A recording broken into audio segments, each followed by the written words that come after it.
And we are live. We are back. Welcome, everybody, to Turbonomic Labs. My name is Eric Wright. I'm going to be your host for this fine open Thursday here at Turbonomic Labs. Again, I want to kind of go back to the core of why we're here, what we're doing, quickly talk about where we've come from and some of the really great feedback we've gotten, which I want to share with you. Uh, the number one, we're getting a lot of viewers and people that are giving us feedback, both directly through some of the channels. So thank you for doing that. As mentioned, of course, these are all very interactive. So whether you're watching us on LinkedIn Live or YouTube, or whether you're watching us on Periscope or even on demand after the fact, please feel free to make sure you drop in a comment. Let us know how we're doing. It is important to my team and to me to make sure that we're delivering content that matters to you.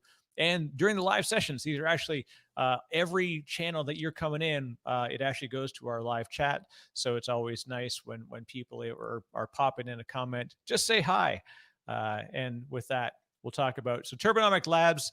On Tuesdays, if you've been hanging around for a while, you can find out all about our shows, our content, some of the open content, as well as our general practitioner and architect. This is how-to stuff. We want to really speak to you in the language that you know, because rather than just laying down, anything that's about the punditry and the marketing, we really want to just get down, have fun, get hands-on, and do some really neat things.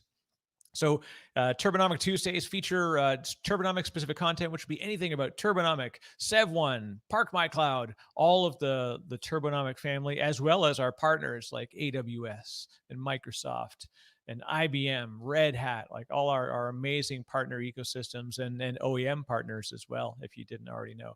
But Thursdays are where we get to have fun and we get to move into open content, whether that's open technologies, open source, or ultimately just being able to do things that are aimed at you, so that hey, it doesn't even have to have an adjacency to Turbonomic. And with that, I'm going to talk to you. We're going to get started. We'll share the screen, but mostly just because I'm going to show you a couple of things as we go here. But today I'm going to talk about what I'm building, which I hope you're liking and you will like, which is called my application readiness checklist. And I'm going to build these. These are for infrastructure as code solutions. And because if you've hung around, you've probably seen me talk a little bit about Terraform. I've been a long-time user. Shout out to our good friends over at the HashiCorp team who've been doing fantastic stuff.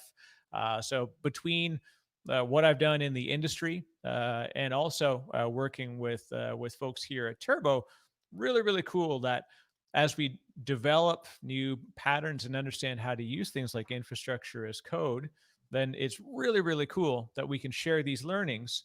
So what I'm going to do is I'm just going to quickly walk through today, as I look in the platform. And with that, I got my good friend Chris, who's my producer backstage here, will drop over and do a screen share. And what we're going to do is we're going to walk through kind of my readiness checklist. What do I go through when I look at an app and I have to evaluate, does it have the kind of right criteria in order to make sure that it's applicable for infrastructure as code, especially with Terraform? We're going to start with that one. We will talk in future about other things like cloud formation, et cetera.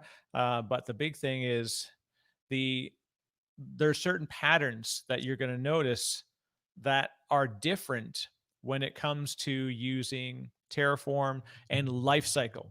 And so that's why. So this is, again, look at old school. Not only it's not just an ebook, it's a real book, right? It's a really tiny book. It's actually a few pages.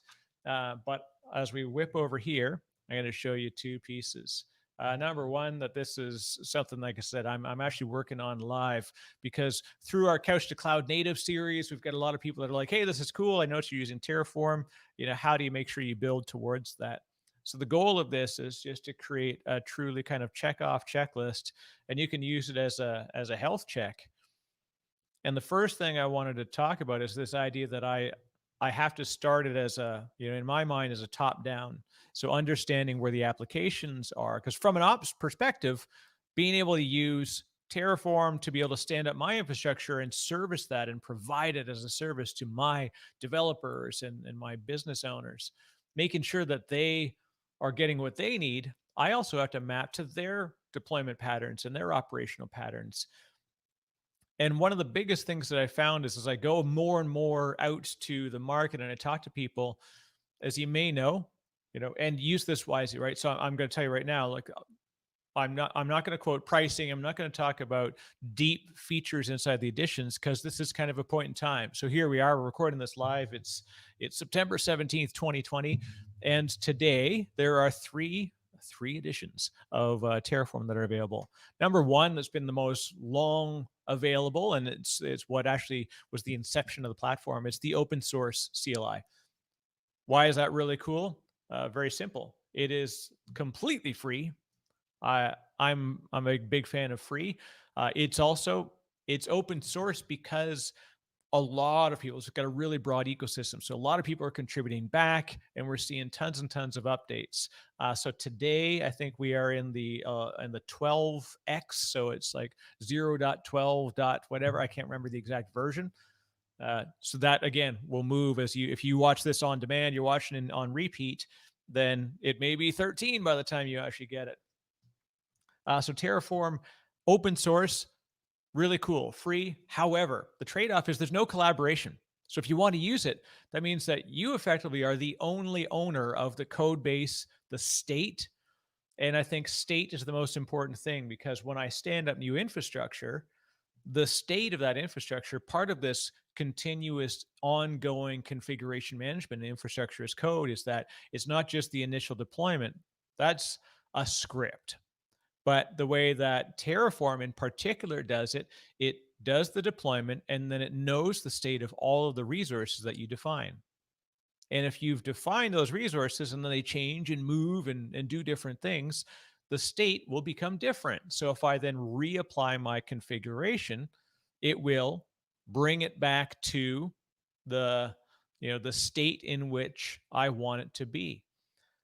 When you have the open source tool, you don't have that opportunity because the state files are local on whatever machine you're running on. I've got a lot of friends, and I've tried this myself, where I've like tried to use S3 as a backend. I actually use Gruntworks. They've got a neat tool called TerraGrunt, which allows you to use a different backend and do some shared stuff with open source. Also running it off of a shared machine like an RDP or treat it like a VDI basically and share it between team members.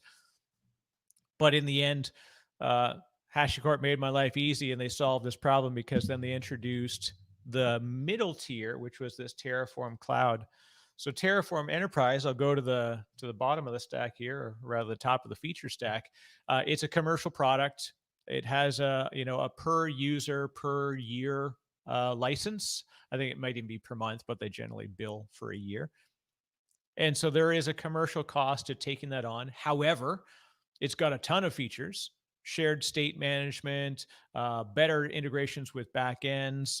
And in fact, you can even run Terraform Enterprise on premises. And this is important.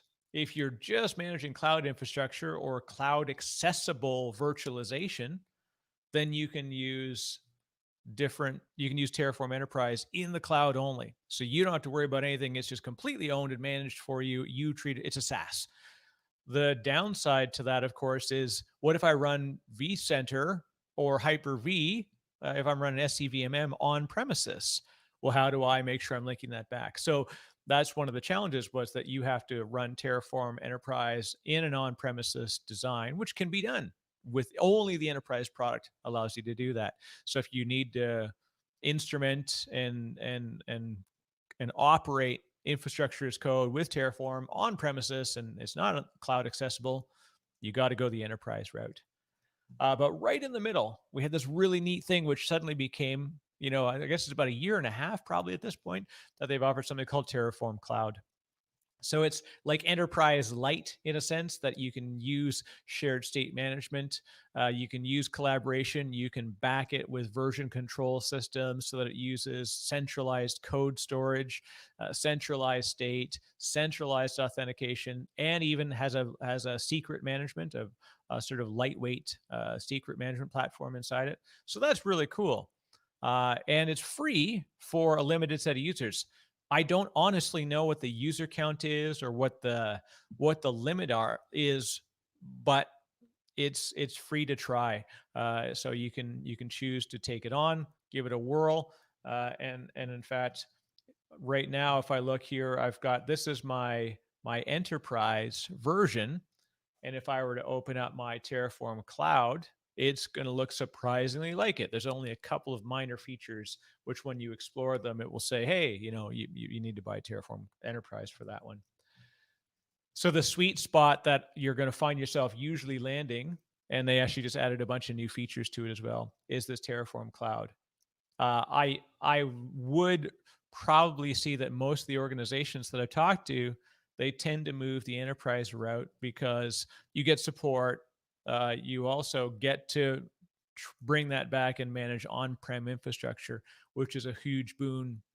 When we want to do things. So, anyways, that's the additions, and this is important. The top level checklist, and why I put it in this checklist is because think about the applicable use case and how you're going to map it to what you're doing.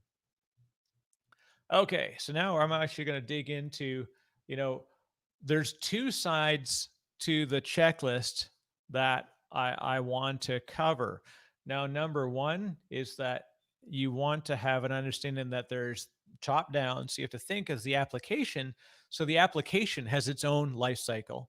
And then down below, we've got infrastructure that's actually supporting that stuff. And what I like to do as a deployment pattern and an operational pattern is really truly manage from the app stack all the way down to the infrastructure, whether it's down to the metal or whether it's down to the cloud or down to containers. And by doing that, that means that you're kind of following a deployment pattern. And from there, every time you want to stand up a new environment, you can literally build the environment from the ground up and then operate it from the top down, which is pretty cool. So I'll talk about here, let's just quickly roll through the checklist. And this is a growing set. So don't quote me right here. And what we'll do is I'm actually going to host this. So if you go to turbonomic.com/labs, I'm going to post this content there, and we'll also have it sitting in our resource center. But this is going to be fully open, so for people that want to check it out, and we'll probably do more and more. In fact, I'd like to do some longer form content on this, as well as we can explore other alternatives that are out in the marketplace today. By the way, congratulations to the folks at Chef who actually just recently got acquired. So that'll be neat to see them hopefully continuing on doing neat things. So we talk about caps, right? Which is, it's always funny that it's Chef, Ansible, Puppet, Salt. And today I would say it's probably more like Terraform, Ansible, Puppet, and then the ARM and for the Azure side, and then CloudFormation on the AWS side. The dominant leaders generally Terraform. The secondary is Ansible, but they have kind of different use cases. So actually, I'm going to have some folks on to talk about. We're going to do the same thing for Ansible. So in my Terraform world, number one, as I think about the application, the first thing I have to do is store my application code in a shared repository.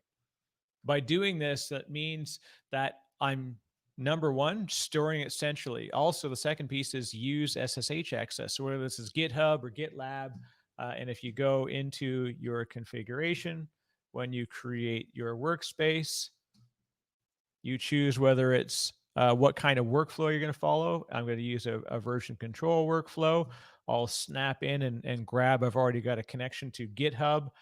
You can also you can choose a different VCS if you wanted to. So we say VCS, and we can say it's either GitHub, GitLab, Bitbucket, or Azure DevOps. So I could go ahead and grab that.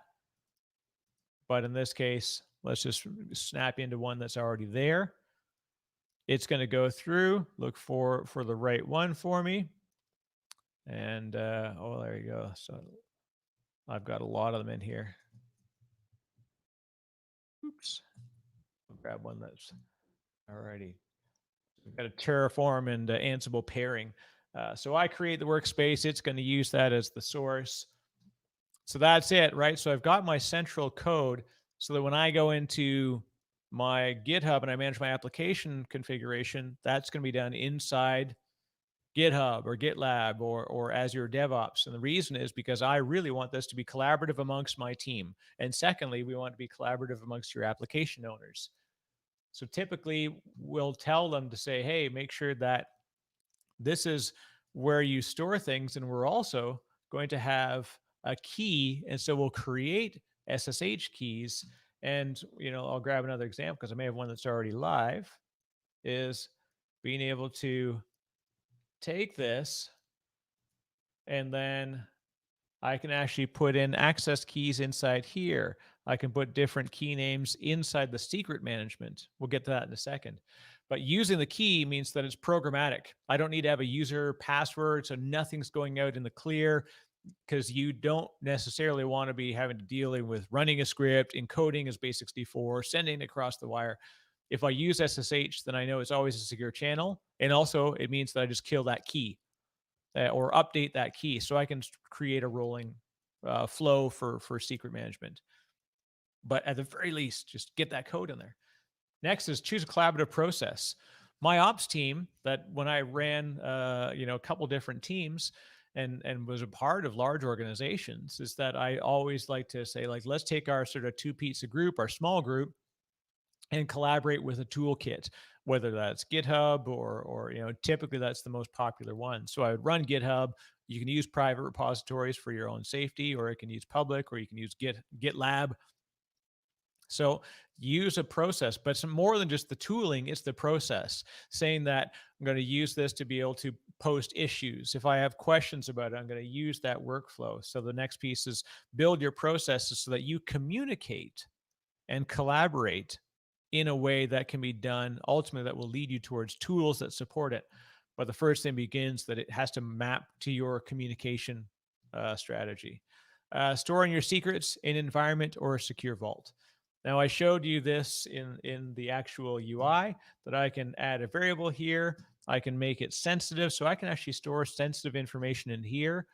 Or the alternative is that I could, if it's on-prem and I want to send it in with a virtual machine or with a cloud environment or a container, you pass it as an environment variable if there's any local work that needs to be done. And the reason I do that, all of my example Terraform scripts that I've shown you here use environment variables for my local machine. So I can actually have 5 different shells open, each with its own environment, each with its own different back end, because the local environment is definitive. And then if the environment variables aren't there, it just won't complete. So you're safe. It's kind of nice to have that. So it's a good practice. So store that securely. You don't want to be storing your secrets in code, of course. Use the same thing for all environments. So same thing, you can do this programmatically. You can set it, you can like clone it out. You can actually have a trigger or a variable in there about what the environment is. So you can pass that through. And if environment equals X, go to UAT. If environment equals Y, go to testing. And this is important because your developers, your QA process, like QA especially, and UAT, you want to be able to stand it up and tear it down rapidly so you can iterate and try out different versions of the product. Business continuity, right? What if I could actually codify my infrastructure so that if we were in DR, I could quickly spin up alternative environments in a separate region, in another cloud, et cetera. And this is where the big thing comes of understanding your upgrade cycle. If you don't know how your application is built, managed, and updated, you want to make sure that you're mapping to that one. This is a big checkbox because I'm talking about, how often does it update? And are you using things like blue-green deployment, where you send one deployment out like a canary deployment, make sure that it gets to the point of safety, and then you take down the second channel once the first one is live, effectively treating it like a rolling update. And why that rolling update is important, because then you move to the next piece, which is how do you undo what you did, right? Understand, how do I stand it up? And then how do I roll back the app or tear it down or whatever that's going to be? The reason why I'm using this in a, like talking through this checklist, is then we're going to go through and just pick a sample app and talk through all these steps real quick. It'll take me like 2 minutes because now I understand why I'm doing these steps. Document the scale strategy. Is it going to be scale out or scale up? It's going to depend on your underlying infrastructure as well as the application profile, right? Is it a scale out application? Quite often they're not. Architect with resilient deployment patterns. Same thing, right? I want to make sure that I'm building my scaling pattern and my data protection and availability protection into my resource definitions. So if I want to be multi-region, if I want to be single region, but I want to be able to choose a secondary region and rapidly deploy it, right? Think about the resiliency in how you're building your codified deployment structure. And one of the most important things is tag every single thing. It's super easy to do, especially when it's done programmatically, because you're including it in the resource configuration. Every resource has a tagging option. It just doesn't get easier than that. So imagine that now that you go in, and if I were to even look, and let's just grab a GitHub example.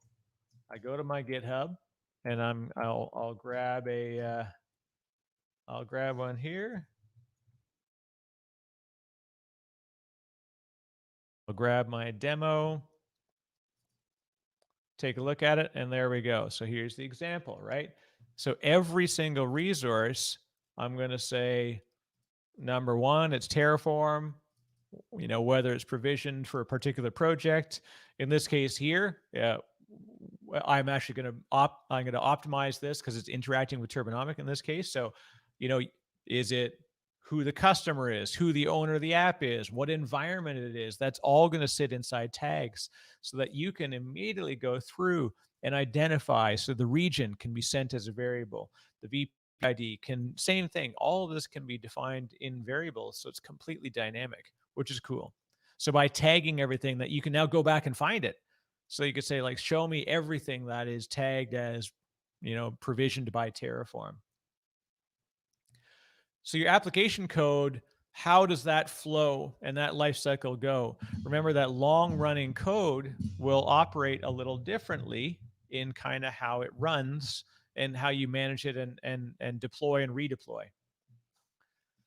Now, this is a bit of an AWS specific language, mostly because it's the most commonly known, but you begin now from the bottom. So network and security has to be the first thing you look at. Number one, are you going to set up a VPC? Highly recommended, in my opinion. Each application, if you define its VPC, the only downside is if you need peering and other things, but you want to have that logical boundary. So that logical boundary means that you can apply particular, protection methods against it. You can log centrally. You can manage it through different logical boundaries, and the VPC is a great one. And same thing on the Azure side. You can create your own resource group, and that resource group ultimately will be that logical boundary where you apply things like security and network access and certificates and ACLs and such. So then you want your security access groups, so making sure that as part of your resource, define your security access groups, define your network access groups, define and set your certificates if you're using certificate inside that cloud infrastructure, which you should, because you want it all to be secure channels. So you can use cloud signed certificates for inter VPC and inter app transmissions and data transfers. Load balancer. So if you're building a scaled out app or even building out a single instance one, by putting the load balancer in front of it, you effectively obscure the network backend, makes it a little bit easier. And also you can attach your certificates to it. So that will be, your mileage will vary as to whether you use that every time. And then start your logging, your security and auditing. Think about those processes. So making sure that whether it's CloudWatch or whether you're sending the telemetry into your Azure side or on Google Cloud. Down at your compute layer, it's a little more simple, right? What is the compute resource that you need to define? Is it going to be an Intel? Is it going to be ARM? Is it going to be AMD? Whatever you want it to be.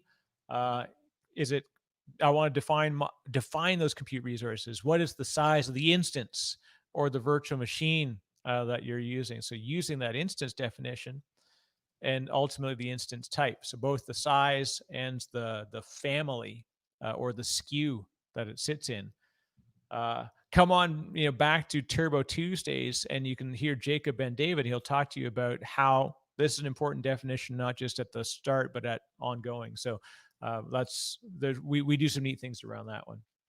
But make that first decision, deploy it out there, and now it's codified so that it's consistent. Same thing with your storage, right? So we're going to define our backend block storage. We're going to define where there's object storage needed. Set your capacity. Decide on the storage performance profile that you want attached to this one. And, this will be something that, again, is a learning experience about what will work for your application. And then the big thing that's here is about addressability and monitoring. So everything, of course, you're going to give it internal IP addresses. That's generally out of the box. If it's public facing, do you choose just a direct attached IP or a floating IP address? So does this need a persistent IP that you can assign a name to? Because you're doing it programmatically with Terraform as an example, it's very easy to do, and actually let me just go back and same thing. Let's go into a repository, and I'll show you a bit more of an advanced one that has all of these things in there. Okay, cool. So that'll be the one we use. So this is our classroom example. And make sure we got that. Okay, so we're going to talk about floating IPs. So addressability, DNS. Ideally, we want to use fully qualified DNS. Do you have internal DNS names for almost all resources? You set that at the VPC layer or at the resource layer, both on Azure and on AWS. Oh, excuse me. And then registering your resource, if needed, with service mesh or some kind of anything that's going to do service registration. And that could partly be living in your DNS infrastructure. But if you've got like a console and you need to register it to the console servers, so you want to have it connect to the agent and store that as so that all of your other applications can now auto discover that resource. So this is DNS is obviously important. And then the next piece again is making sure you've got availability monitors. So as you spin this infrastructure up, make sure you know that when it's up, when it's offline. So it's actually a very simple checklist. And let's quickly take a look and see what it looks like in code. All right, remembered, it'll be slightly out of order because of the way that it's actually been defined. But we talked about network and security coming first. So we've got our security group. And then I'm setting my ingress. I'm setting my egress ports. So I'm defining all of this and it's codified. So you know for a fact exactly what it is. You've documented your security stance because it's in code. Also, be careful if you're using source IP addresses that are your destination IP address, your firewall IPs. You don't necessarily want to broadcast that around. So be careful if you're storing that as your egress target. Here it's like 00/0, any source, any destination. But you may want to put this as a variable. And so that when it's codified here, that the variable will define what the endpoint IP is for safety. That's also a security thing, right? You're securing yourself from attackers. I'm now choosing my instance. I'm tagging it. So I'm setting the VPC. I assign my subnets. I'm assigning the SSH keys. So this is that bottom layer infrastructure configuration. I'm setting up my application load balancer. So I'm going to define it, set my network boundary. I've created it based on that boundary and attaching a security group, which I've created from the very start because I created that up top. I'm going to set and attach it to the instance, which is dynamic. So as the instance comes online, we will discover it and automatically attach it and start the availability monitoring. I set my listeners for the front end. So again, network, as I go through that piece, right? I'm talking about setting my load balancers. I'm dealing with network and addressability. And then I'm setting the last piece of my addressability, defining a DNS record in this case. And this could be also registering it with a console agent. This is all done completely programmatically so that I spin this environment up. And then if I wanted to, I can define all of these different variables and store them locally, or store them so that it's injected here and I can put it inside the workspace. So if I look at now what we've done, the last piece is, where's the code? So imagine I've got application code, and that's where you would do a deploy or like a code base setting here, so that once I'm actually deploying the infrastructure, then I'm going to do a deployment script within it. And that could be triggering a CI/CD pipeline, or it could be as simple as doing an SSH in, triggering something like an Ansible playbook, or triggering just a straight up git pull or git clone into the endpoint that you've defined programmatically. And from there, now I know that every time I relaunch this resource, it's going to stand it up from the ground up and then deploy the application from the top down. Now I've collaboratively built my infrastructure. So if I make a change, my teammates know this is the source of truth. I'm storing my secrets securely. I'm going to use all my environments identically. So I would just simply go in and through my variables, I'm going to define an environment key or something along those lines. And that can be passed into the code base as well.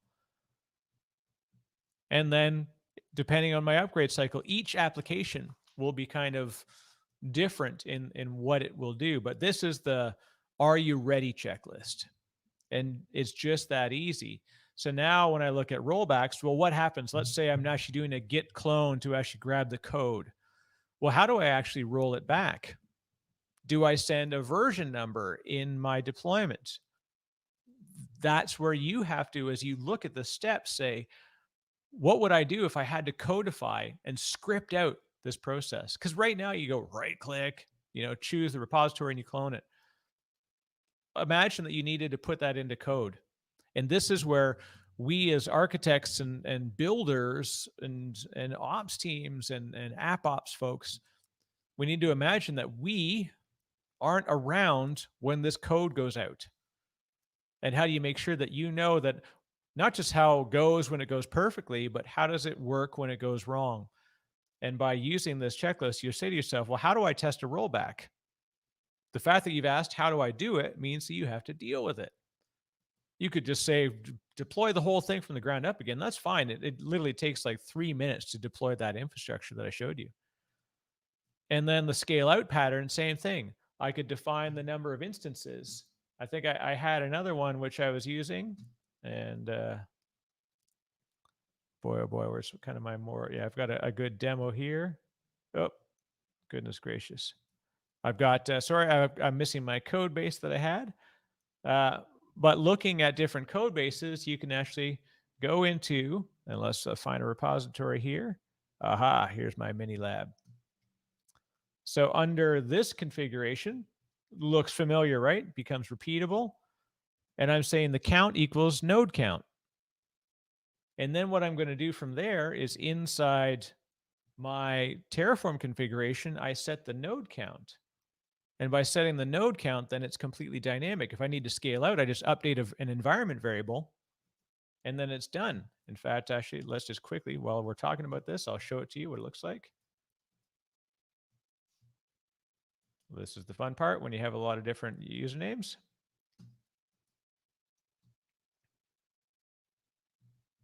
Man. So, of course, this is what I do is I log in as too many accounts. And what I found is that by going in, and like I said, I apologize, I've got the wrong repository, and you don't want to watch me hunt around and hunt and peck for it. That's the fun part of doing live demos.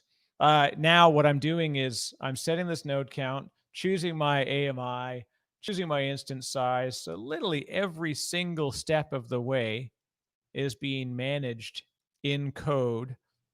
And as I scale out and scale up, I have to make sure that I'm going through, and here's the example where I then run the deployment script. So this is kind of like user data scripts that you can deploy inside cloud templates.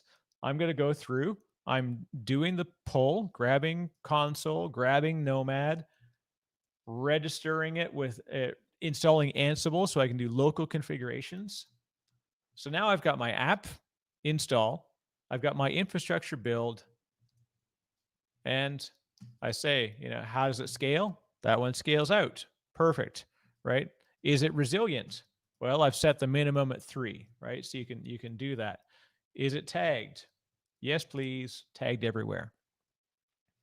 So that's it in a nutshell. Like I said, we'll share the resource out for folks, and do watch for much more content that's coming like this, where I hope that it's helpful, because I know it's kind of, as I write these things, it's definitely, it makes you think about what process do I follow when I'm not around. And by doing that, it prepares you for, again, a more resilient, protected infrastructure. It's more dynamic, and it means that you don't take the call, which is really, really cool. So with that, I'm going to close out. And I do recommend, if you want to find out more, of course, you can follow along. That's right. That's my Twitter handle there. If you want to connect, I'm at Disco Posse on Twitter. My DMs are open. And if you can do us a favor and make sure you like and subscribe the content wherever you're watching us from. Number one, we appreciate it. It also makes sure that other folks are getting the feedback, that you're enjoying it, as well as my team, knows that what content we're doing that's meaningful, and is it helpful for you. And with that, that was a quick nutshell version of my application readiness checklist. And I thank you all. Have a great day. And we'll see you. Come on back. Go to turbonomic.com/labs. Check out the schedule, and you get to see all the upcoming shows that are coming your way. And go to our YouTube, and you can watch all of this content on demand as well. So go to youtube.com/turbonomic, and all of our lab stuff is there for consumption at your pace. You can even watch it at 1.5 times if you want to have it go by a little faster. With that, thanks very much. Have a great day.